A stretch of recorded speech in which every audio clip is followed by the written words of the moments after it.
ये देखिए हमने इसका बड़े वाला पिस्टन भी लगा दिया है। और अब इसका हम सिलेंडर लगाने जा रहे हैं। सिलेंडर लगा के इसकी भी लाइनमेट चेक कर लेंगे। एक बार लाइनमेट चेक करेंगे, उसके बाद दिखाते हैं आपको वीडियो।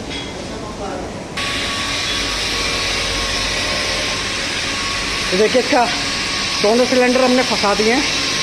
और दोनों सिलेंडर फंसाने के बाद हम इसके रिंग डालेंगे। पहले तो हम इसका गैसकेट का साइड ले लेंगे, गैसकेट कितने डलने हैं, उसके बाद की लाइनमेट देखें। लाइनमेट की बिल्कुल ओके है।